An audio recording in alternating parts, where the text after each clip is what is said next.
Welcome. Hi, I am Dr. Laura Hendricks. I'm with the University of Arkansas System, Division of Agriculture, Cooperative Extension Service, and I am the state specialist here in Family and Consumer Sciences. I work in personal finance and consumer economics with our outreach education program.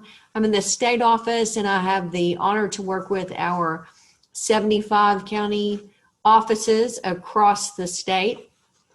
It is my pleasure to organize these webinars for the National Extension Financial Security for All community of practice. So other folks who do what we do across the country.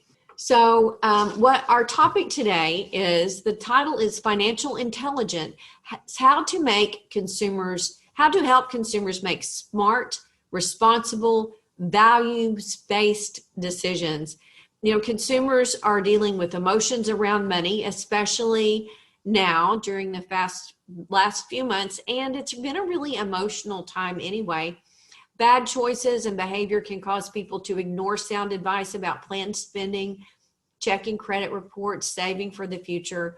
And in this webinar, Ryan's going to share with us the connections between habits, neuroscience, psychology, and financial education, and how educators can use the latest research in these areas to help consumers make better decisions. The recording that Ryan shared with us is from one of his classes, so you may hear him make references to that in the video. Ryan Law is director of the Utah Valley University Money Management Resource Center. He is an award-winning educator who teaches the financial counseling courses as part of the personal financial planning program at his university. Ryan is also a certified financial planner and an accredited financial counselor. Ryan is married to his wife, Tracy, and they have 5 children: Elizabeth, Abigail, Samuel, Emma, and Joshua. So thank you so much for joining us today. And here's Ryan. Welcome, class. In this video, we are going to be talking about financial intelligence, or how to help clients make smart, responsible, values-based decisions. And after all, isn't that what it's all about? Is helping our clients to make better decisions with their money so that they are investing more and saving for their goals that they're trying to reach. So this one is all about helping clients move in that direction and some of the things that we can do to help them. So here's what we're going to cover.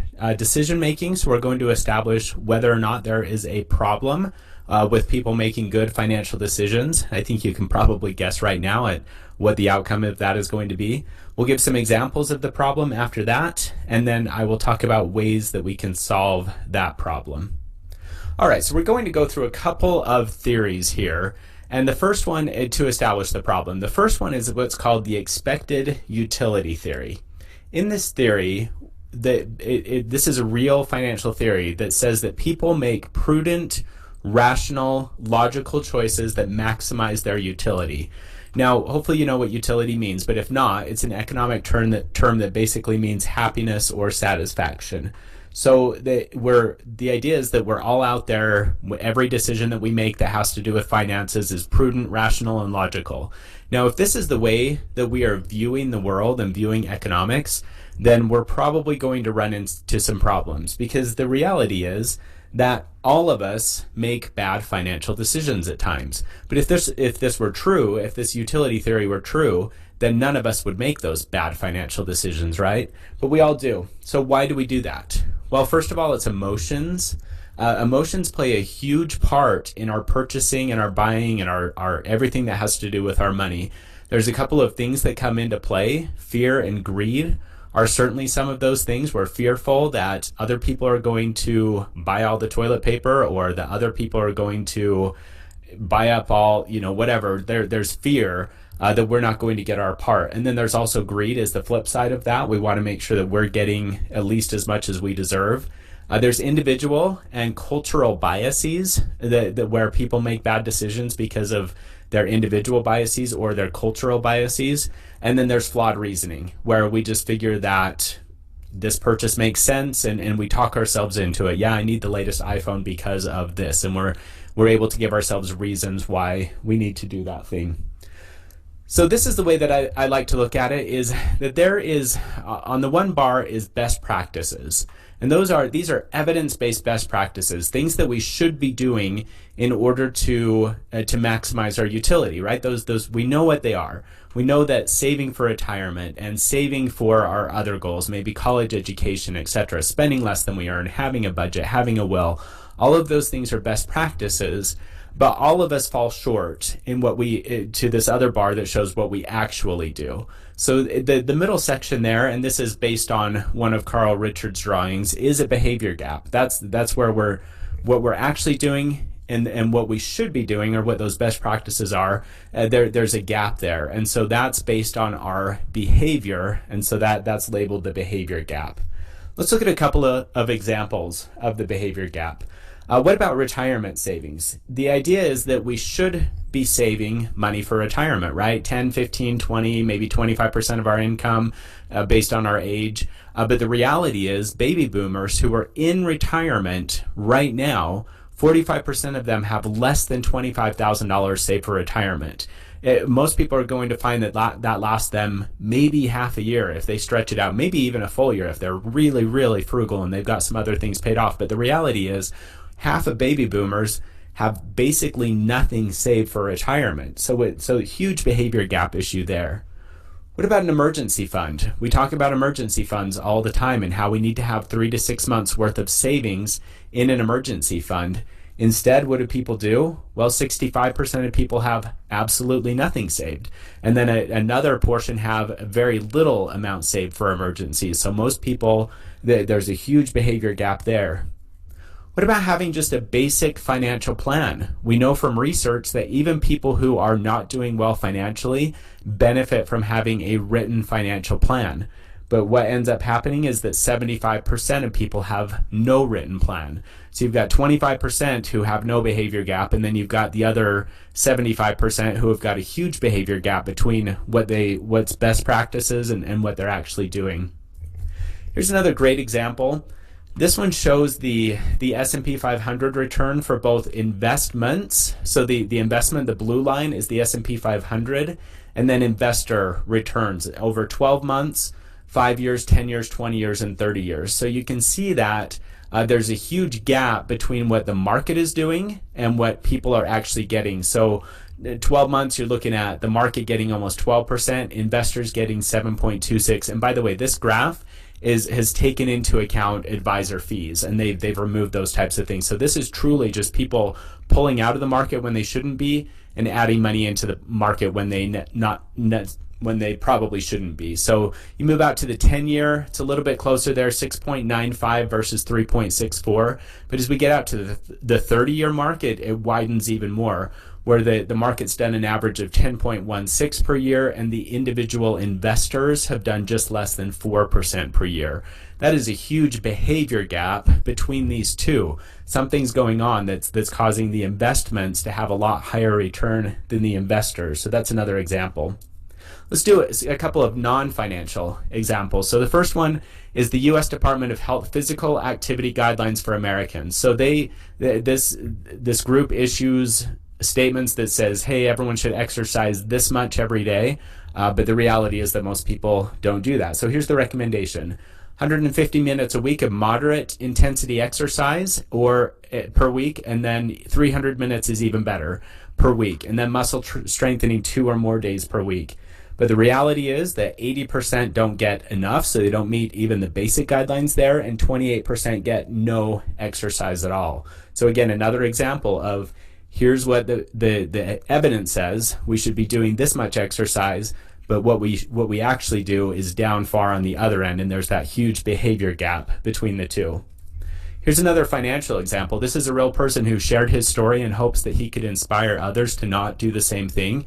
John Sanders, he was in his mid-50s, and his plan was to retire sometime in the next 5 years. However, 2008 came. Most people know that 2008 was a huge point drop where the Dow just dropped a huge amount. Went down 680 points in one day, which at that time was one of the largest drops in history. It's had much bigger losses since then, but that was a big drop then. So how do you think John felt that day? Biggest point drop in history. How is John feeling? Well, as you can imagine, he is feeling panic, anger, and stress. Those are the three emotions that he described that he was having as he watched this happen. So what he decided to do the next day, he fretted about it all night, woke up the next morning and decided he was just going to get out. He was going to transfer all of his money over to money market funds. So he transferred it all over. What happened though, 3 days later, the Dow actually rebounded 936 points, which at that time was one of the largest single day point gains in history. Again, we've had bigger ones since then, but at the time it was one of the biggest point gains. But what happened to John's money? Did he have that uptake of the 936 points? No, unfortunately, because he had transferred all his money. So excited by the rise in the market, what does John do? He decides to jump back into the market when it's gone back up. By this time, the market, by March 9th, so a couple months later, where he's left his money in, just he sees some ups and downs, but by March 9th, the market had actually lost 25% of all of its gains, and John had locked in nearly $100,000 in losses at that point.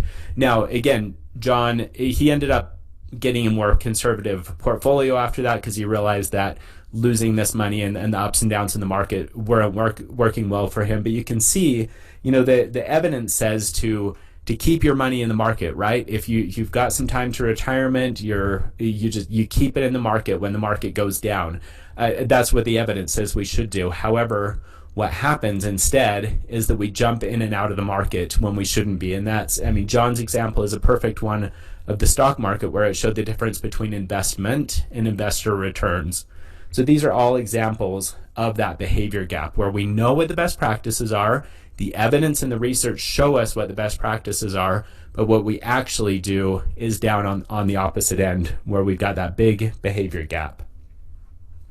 So the way that I look at this, I call this financial intelligence, and this is a cross-section of a number of different disciplines. Psychology is part of it, behavioral finance, neuroscience, financial counseling, financial planning. All of them step into this financial intelligence where we can take pieces from each of these areas and bring them together to help understand how we can help people make better decisions when it comes to their finances. So this is how financial intelligence is defined by this guy's named Doug Lennox. He's a CFP.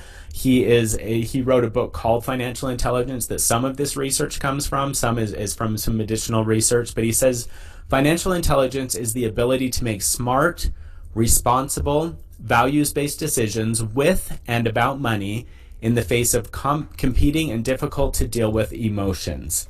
And that is what it's all about. Is again, our goal is to help our clients make more smart, responsible, values-based decisions with and about money, but it's those emotions that are the problem. Those competing and difficult to deal with emotions where the investors or our clients really do get stressed about the market dropping, or perhaps their job losing some hours, or whatever the case may be. There's those competing and difficult to deal with emotions that stop our clients from making those smart, responsible, values-based decisions. So the very best financial planners and advisors, what they're doing is they're helping narrow this gap for and with their clients. So we're moving that bar up of what we actually do. We're trying to step that up to where it's closer and closer to the best practices, and that behavior gap is narrowing over time.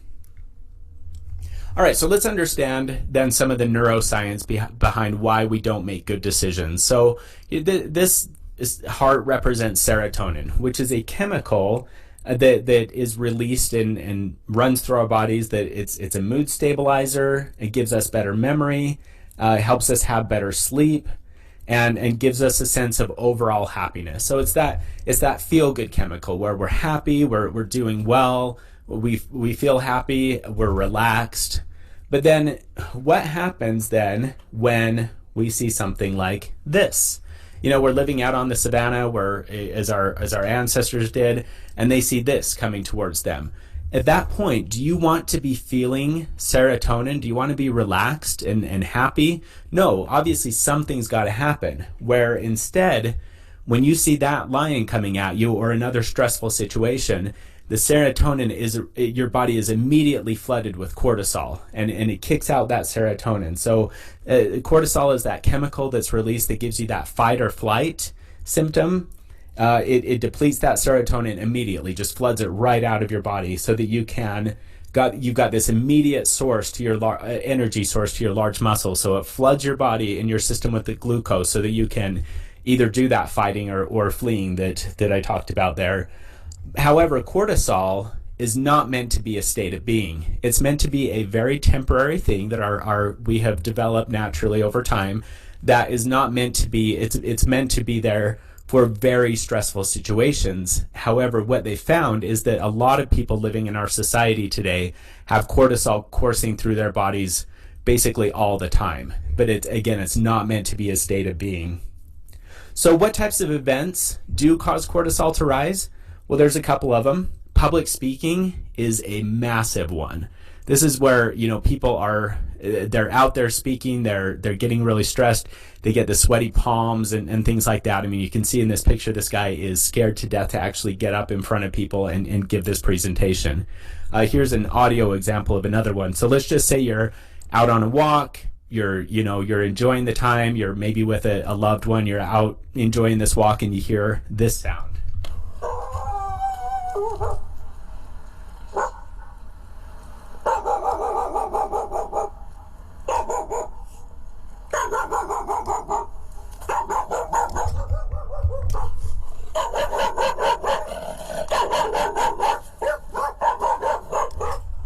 All right, so how are you feeling? When you hear that kind of sound, are you relaxed still, or does everything else go out of focus and you're immediately focused on, okay, where is that sound coming from? Am I in any sort of danger? Is my loved one in any sort of danger? That's the reaction that you're going to have in that situation. What about this? You're cleaning out a window well, you're cleaning out something, and you see this, this black widow spider. Even though you're far larger than it, you can crush it pretty easily. Most of us, when we see that, are going to be pretty frightened of that.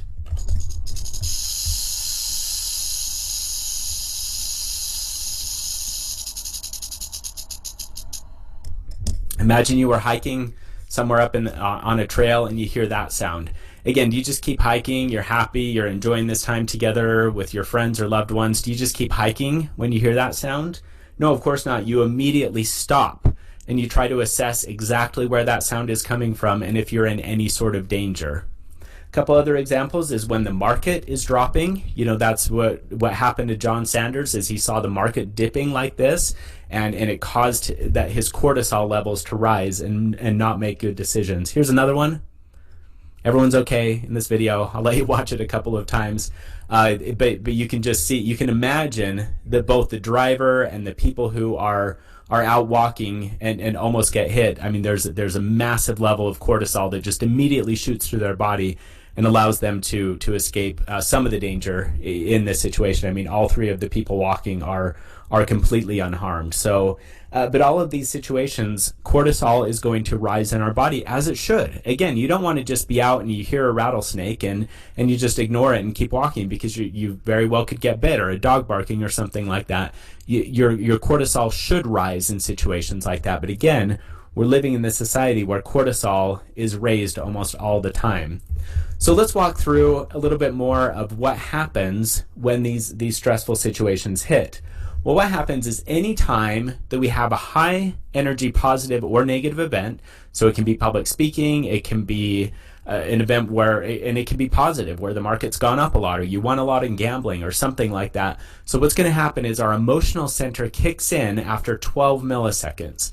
So before we ever get to our rational brain, the limbic system hits it after 12 milliseconds, and then our rational system, it takes 40 milliseconds to reach there. That is long enough for your emotional center to shut down that rational center. Just completely cut it off and say, and kick in that fight or flight symptom where you're going to do one of those two things. So it can just completely shut down that rational system, because it takes so much longer to get there. So the good news, however, is that the brain can be reprogrammed. There's all this research around neuroscience and brain plasticity and things like that talk about how the brain can be reprogrammed over time. So what we're going to focus on here is how do we actually do that? How do we help people to narrow that behavior gap and reprogram the brains? We've got to focus on improving people's financial behavior. But the question naturally is it easy to change behavior? Well, we've talked a little bit about stages of change and things in here, but the reality is that all of us know that it's actually very challenging to change behavior. Here's a good example. People who have coronary bypass surgery, they have the highest motivation out of anybody out there to change their habits, their eating habits, their exercise, etc. They've already had a surgery. They've gone through some rehab where they've learned exactly what they need to do. But long term, what percent of people change their habits? About 10%. The other 90%, is so difficult to change behaviors that even though we've been through this major surgery and we've been taught exactly what we need to do to try to avoid it in the future, 90% return to their old habits. So then the question is, why is it so hard? We know, all of us know, if you go through bypass surgery, before you ever get there, we know that there's certain things we need to eat and there's certain ways we need to act and exercise in order to be healthy. So why don't we do it? And that's a good question around a lot of things. There is evidence out there about how to be a good parent, about how to be a good spouse, how to be a good employee, about how to be wealthy. But the reality is that we don't follow the guidelines, and we don't follow the evidence that's out there to actually change our behavior. So why do we do that? Well, a couple of things. First of all, the habit center of our brain has established these neural connections. So we actually train our brain how to respond, so that we are wired to keep doing what we do. For example, if public speaking is one of those things that really stresses you out and where that cortisol level rises, you have trained your brain to release cortisol when you get up there on the stage. Now, a little bit of cortisol, again, not a bad thing, getting up there and maybe having a little bit of nervousness, that's not so bad. But the reality is that most people get up there and they can't even speak. They have a hard time getting their words out. They have a hard time sharing stories or anything like that because we have trained our brains to establish these neural connections where public speaking equals stress. And so we get up there and we react accordingly. So here's an example. Best practice. I want to start exercising. That's what I want to do. I know that that's what the evidence shows that I need to do to be healthy, is to start exercising. But what do? I've established a habit where instead I hit snooze 4 times, and this is true for me to some degree, where I've trained myself to just hit snooze over and over. So what I need to do, if I really do want to start exercising, first of all, focus on that one little thing. Don't try to change 87 other things at the same time. But if I want to start exercising and getting up, I've got to break that neural connection of hitting snooze, and I've got to form new ones based on what I want my behavior to be. So there's a couple of ways that we can look at this. The first one is what's called the behavior push approach. The behavior push approach. In this one, we take a look at our current results. I'm not exercising. I'm out of shape. My target results are that I want to start exercising and get in shape. So what I do is I take a look at my current behaviors and I say, okay, I'm hitting snooze. I'm not getting up when I want to get up. So I try to push that behavior over. Okay, I'm going to stop hitting snooze and I'm going to start getting up on time and I'm going to get to the gym. So that's what the goal of the behavior push approach is. However, it doesn't work. It rarely works. Focusing only on the behavior and trying to push that towards our target results may work for a day or two, but those neural connections are not going to be changed just by focusing on behavior. Now, we need to understand what the behavior is. Don't get me wrong. It is very important that we understand that this is the behavior that I want. These are the results that I want. But instead of focusing just on behavior, we need to focus on our mindset and how we feel about these things and what is my mindset around exercise? Am I the type of person that gets up and goes to the gym, or am I the type of person that hits snooze and misses going to the gym? Am I the type of person who yells at my kids, or am I the type of person who seeks first to understand and listen to what's going on? These are all mindsets. Mindset is who we are and who we think we are. So if we lead with mindset change, then what's going to happen is those behaviors are automatically going to follow. And this is based on research that, where if we focus on mindset change, and again, one area, and just make it a tiny little thing too. There's some great books out there about changing things just very incrementally. Atomic Habits is one of them, and Tiny Habits is the other one. Both excellent books that deal with these types of issues and really focus on that mindset where we're doing some very small behavior, but we're really leading with that mindset change. And then over time, we actually become the person that we want to. It's incremental, like we're moving towards those target results very incrementally, but we are actually moving towards those results. This is from a book or a research project by McKinsey and Company. They were looking at leadership and change, and they said that organizations that identify and address mindsets at the outset are 4 times more likely to succeed in organizational change efforts than are companies who overlook this stage. This is true for individuals as well, and families and others. So individuals that identify and address mindset at the outset are 4 times more likely to succeed in change efforts than individuals who overlook this stage. So this is the only way to change, is if we focus on the mindset first and we actually lead with that mindset change. So we're going to walk through 2 examples of things that can help to reprogram your mindset. So the first one is called the alignment model. So in this model, there's 3 different frames. Frame 1 is our values, frame 2 is our goals, and then frame 3 is our behavior. So we're looking at these 3 different frames, frame 1, frame 2, and frame 3. What we generally do is we jump right into frame 3, right? We focus on that behavior and we want to stop hitting snooze and we want to get up and go to the gym. Maybe sometimes we jump back to frame 2 where we focus on our goals a little bit, but typically what we do is we just jump right into frame 3, but these have to go in order. So frame 1, values. The first step to reprogramming our brains is to get in touch with the values we would like our financial decisions to reflect. People who reflect on their values before making a decision make better decisions. Again, people who reflect on their values before making a decision make better decisions. That again is from Doug Lennox, CFP, who wrote the book Financial Intelligence. So one of the things that the assignment that I'm going to give you this week is to make a list of 15 values that are important to you. And here's some examples. This is just a handful of examples. So adventure, work, happiness, friendship, freedom, recognition, religion, service, spirituality, wealth, ethics, etc. There's all these values, but there's many more out there. So don't be constrained by this list. You can use it if you're getting a little bit stuck. But what I want you to do now is actually pause this video, take a minute and go through and identify the 15 values that are important to you. 10 is okay. If you're having a hard time coming up with 15, 10 is okay. But I want you to go through, actually pause the video and do that. All right, so moving on, what do I value then? So now you need to narrow your list down to your top 10. If you haven't done that, you're going to go through and identify your top 10 at this point. And now it gets really hard. I'm not going to make you go any further than this, but you need to narrow your list down to your top 5. You don't have to put them in order or anything like that, but I want you to narrow your list down to your top 5. So pause the video for a minute. First narrow it down to 10, and then narrow it down to 5 after that. All right, so how did you do? So here's mine. And again, these are not in any specific order, but these are the 5 that I came down to. My values are excellence, family, health, meaningful work, and spirituality.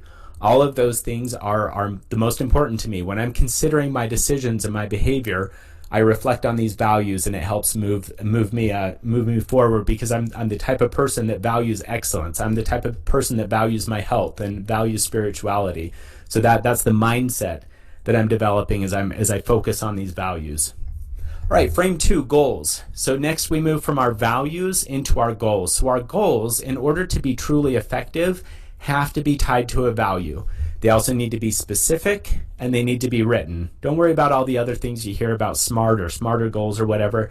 Tie them to a value, make them specific, and make them written. And there's basically 2 types of goals. The first one is behavior-based, and this is where we say that I want to change my behavior. Like I want to practice mindfulness or meditation for 5 minutes each day.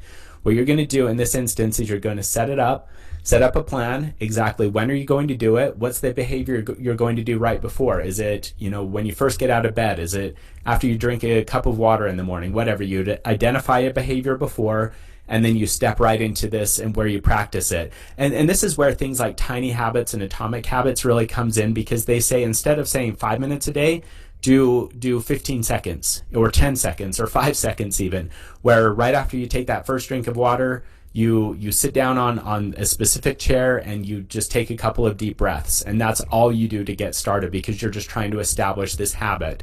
And you want to track, and that's a very good thing to do, is to track and actually mark it off.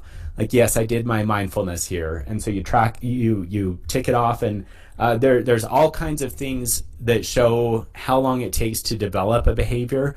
Some people say 21 days, but the research does not support that 21 days at all. In fact, in many instances, it takes anywhere from 3 to 9 months or even up to a year. So 6 months is a good amount of time for you to track this, where over time it's just going to become automatic, where you take that drink of water, you sit down, and you practice mindfulness for a couple of minutes. Future-based is another type of goal, and this is where you've got a specific thing that you're reaching towards. So you want to retire at age 60 with $2 million. That is a future-based goal. It's got a specific amount attached to it. It's written down. You know exactly what you're going for. So with this one, you need a deadline, which is in this case is going to be at age 60, and then you need to work backwards from there to develop a plan to actually do it. So what I want you to do now, pause the video again, and you are going to set a goal for one of your values, and it can either be behavior-based or it can be future-based. Either way is just fine, but you're going to set a goal for one of your values now. So here's mine. For health, I said I will go to the gym at least 3 times this week, Monday, Wednesday, and Friday, and run for 30 minutes. And again, that's my big goal. I'm stepping into it a little bit slower, where I'm ultimately that's what I want to be doing. I'd actually prefer to run outside, and so as weather warms up, then I move outside instead. But it might be a 5-minute run at first, or a 1-minute run and a 20-minute walk, or whatever the case is. So you can move into your ultimate goal incrementally. All right, and then frame 3 is our behavior. So at this point, what we need to do is we need to make change easy. And the way that we do this is, we'll go with this example of going to the gym 3 times per week. What are the actions that I can take that are actually going to make that goal easier for me to achieve? Well, there's a couple of things. I can set my workout clothes out. I can have them out. I can also exercise with a friend, which actually ends up being the #1 predictor of success when it comes to exercising, is having a friend that we're going to work out with. So just setting a couple of those little things and saying, okay, what is going to make this behavior easier for me to achieve? And what you need to do is just regularly evaluate whether or not your behavior is actually in line with what your goals are and what your values are. There's a great quote from Thomas S. Monson. He said, when performance is measured, performance improves. When performance is measured and reported, the rate of improvement accelerates. So that's what we're looking at here, is moving forward to where we're improving performance as we're moving through and measuring and reporting, is that we're going to improve our behavior vastly if we're doing those 2 things. All right, the second one, so we've gone through the 3 different frames, the alignment frames. Now we're going to talk about the 3 R's and how these help to reprogram your brain, is with these 3 R's. Doug Lennox said, think of the 3 R's as hitting the pause button on our brain's programmed responses to highly charged financial situations. Whatever you do during the pause contributes to changing our brain's actions going forward. So again, look at his quote here. We're looking at highly charged financial situations. Stock market is dropping. We've lost some income, whatever we do, whatever the case may be. And he's saying that what we've got to do is we just need to pause. And these 3 R's will help us to actually pause and decide we're not just shutting down our rational brain at this point. We're pausing the brain and saying, wait, I want to evaluate exactly what I want to do here. So we know that research shows that there's a stimulus and there's a response, right? And there's a space between the 2. A lot of this research was done in the book Man's Search for Meaning. Excellent book if you haven't read that. Viktor Frankl talks about how he discovered that while he was in a Nazi concentration camp, that there was this tiny space between the stimulus that happened to him in the concentration camp and his response to it. And he said that what happened is, over time, that he really determined that he could enlarge that space in between the two.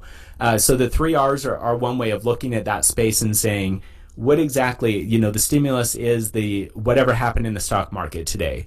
The Dow dropped 1,000 points, right? My response is that I want to pull the money out of the market, but instead, I'm just going to pause for a minute and I'm going to do these 3 R's and I'm going to walk through this exercise. So Jeffrey Schwartz, who is a neuroscientist, he said, physical changes in the brain depend for their creation on a mental state in the mind, the state called attention. The 3 R's are going to do what Jeffrey Schwartz said we needed to do, and they're going to force us to pay attention to what's going on around us. So here they are: recognize, reflect, respond. So the first thing you want to recognize is you want to just pause, and when facing any emotionally charged decision, just force yourself to pause and ask a couple of questions. What am I thinking? What am I feeling? And what am I doing? What am I thinking? Well, and what am I feeling? I'm stressed. The market's dropped. I'm thinking that I want to get out of the market. What am I doing? I'm logged into the computer. I'm refreshing CNN Money every 2 minutes or something like that. So just that's all you're doing at that time. You're not trying to change anything. You're just saying, hey, what am I doing? What am I thinking? How am I feeling? So you're going to reflect after that on what your values are. So you're going to stop and you're going to say, okay, financial independence is important to me. What are my 5 values? I'm going to pull those out and I'm going to determine what my values are. And then you're going to ask this very important question. You're not making a decision at this point, but you're just saying, how should my values be reflected in my choice? How should they? Well, I value staying in the market, and here's my investment statement that I wrote for myself that says that I'm in the market for the next 30 years, so downturns in the market shouldn't concern me because the market's always gone up over time. So again, you're just reflecting at that time. And then you're responding and you say, what is the best decision for me to take a look at this point? So yeah, what's the best decision for me to do? So that's the 3 R's. You're pausing. There's the stimulus. You pause. You've got your 3 R's where you're recognizing how you're feeling, what you're doing, etc. You're reflecting on your values and how your values should be reflected in your choice. And then you're responding with what the best decision is after that. So that's the 3 R's: recognize, reflect, and respond. And then the values, goals, and behavior. As we focus on these 2 things, are proven ways, evidence-based ways that we can actually start to change our brain. So I would encourage you to utilize one of these 2 things to change a behavior, start to change a behavior that you want to change. Choose something very simple, very small to start with, and you can combine these 2 things together where you do first of all, you define your values, you set some goals according to that, and then you start to move your behavior. You're focused on your mindset as you're looking at your values. That's starting to change your mindset. So is recognizing, reflect, and respond. So you can really move forward based on these 2 things. All right, for those who are interested, there's a couple of books I would recommend if you're interested in learning more about these areas. Financial Intelligence, excellent book. Highly recommend it, by Doug Lennox, CFP. Outward Mindset by Arbinger Institute is an awesome book. I've got a couple of copies of this that I share with people because they really talk about how we can change organizations. That's what they're focused on, is organizational leadership. So they talk a lot about how we can transform organizations, but also, it can be applied to our own lives as well. Financial Counseling has some excellent information about change as well. So that's another book that I would encourage you to take a look at. And that wraps up Financial Intelligence. So hopefully you found this useful, not for just your clients, but for your own life as well. As you're looking at, how can I help my clients? How can I move forward? How can I help them make better financial decisions? There's lots of research out there that shows that some of these things that we do and some of these choices that we make are going to have a major difference for our clients.